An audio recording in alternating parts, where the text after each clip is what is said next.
Shalom, Bapak Ibu yang terkasih di dalam Tuhan.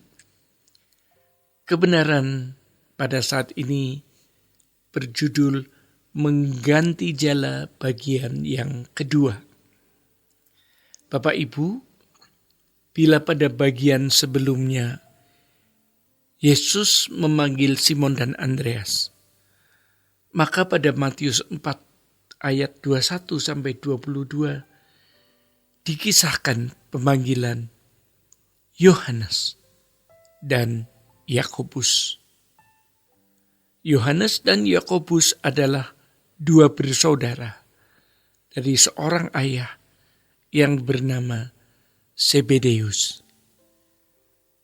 Kisah pemanggilan Yohanes dan Yakobus ini memiliki persamaan dengan kisah sebelumnya.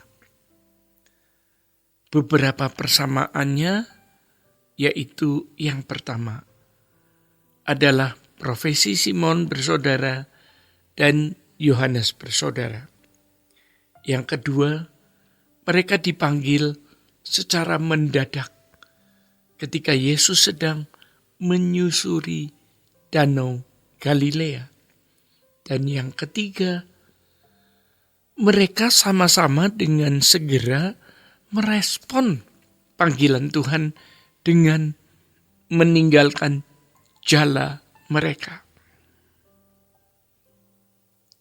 Di samping ketiga persamaan tersebut, terdapat dua perbedaan. Pertama, Simon bersaudara dipanggil ketika sedang menebarkan jala. Sedangkan Yohanes bersaudara telah selesai menebar jala dan sedang membereskannya. Yang kedua, Simon bersaudara hanya meninggalkan jalannya. Namun Yohanes bersaudara tercatat meninggalkan jala dan ayahnya.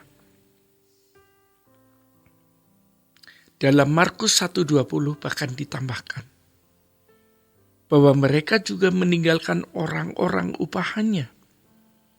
Perbedaan yang kedua ini menarik untuk kita simak dan gali kebenarannya. Keputusan Yohanes dan Yakobus meninggalkan ayahnya dan orang-orang upahannya adalah keputusan yang radikal. Mengapa radikal? Pertama, karena mereka berani meninggalkan ayahnya. Dalam konteks dunia Timur Tengah kuno, ayah itu merupakan simbol stabilitas, keamanan, perlindungan, dan otoritas. Meninggalkan ayah berarti bersedia kehilangan keempatnya dan hidup mandiri dengan arah yang baru. Dalam Alkitab dicatat bahwa mereka yang meninggalkan ayah adalah mereka yang menikah, seperti di dalam Kejadian 2 ayat 24.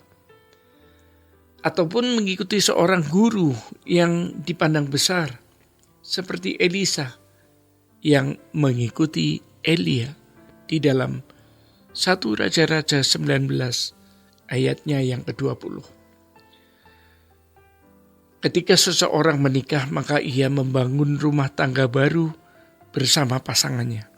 Sedangkan ketika seseorang mengikuti seorang guru, ia harus bersedia menanggalkan kenyamanan hidup di rumah orang tua dan belajar pada guru tersebut.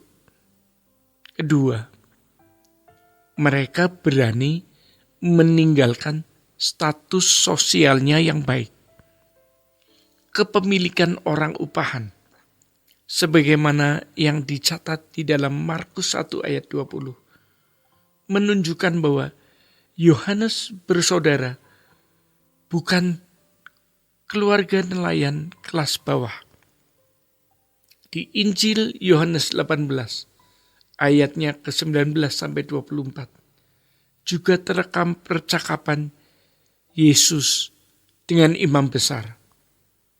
Dari keempat Injil, hanya Yohanes yang mampu mengisahkan percakapan ini. Ini berarti bahwa Yohanes memiliki akses masuk ke ruang imam besar dan menyaksikannya secara langsung. Hal ini menunjukkan bahwa Yohanes bersaudara bisa saja memiliki status sosial yang sangat berbeda dari Simon bersaudara. Jadi, meninggalkan jala beserta orang upahan berarti meninggalkan seluruh hak istimewa ini dan hidup sederhana bersama Yesus beserta murid lainnya. Bapak Ibu, kisah pemanggilan Yohanes dan Yakobus juga merupakan suatu kisah lain tentang mengganti jala. Jika pada kehidupan Simon bersaudara, kita belajar tentang mereka yang meninggalkan penghidupan demi hal yang lebih mendasar, yakni kehendak dan rencana Allah, maka dalam kisah Yohanes dan Yakobus kita belajar tentang meninggalkan stabilitas, kenyamanan, dan keistimewaan. Meninggalkan ayah dan status sosial mereka demi Yesus adalah sebuah tindakan yang sulit dimengerti oleh dunia. Dunia mengajarkan untuk mencari stabilitas, kenyamanan, dan keistimewaan. Namun Tuhan menawarkan hal sebaliknya. Mungkin stabilitas tidak selalu diperoleh. Kenyamanan silih berganti dengan kesulitan. Keistimewaan digantikan dengan kesederhanaan. Yohanes bersaudara mengganti jala kenyamanan dengan jala kesederhanaan.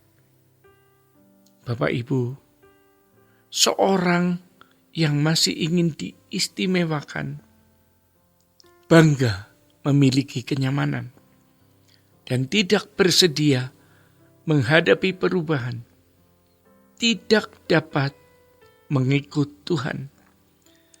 Mengikut Tuhan adalah usaha untuk menjadi tidak terlihat oleh dunia, agar dapat terlihat hanya oleh Allah.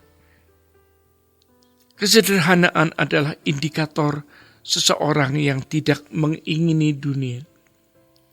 Ini adalah hal yang mutlak. Bila seseorang tidak hidup sederhana, yakni sesuai dengan apa yang dibutuhkan, maka ia tidak mungkin mengasihi Tuhan.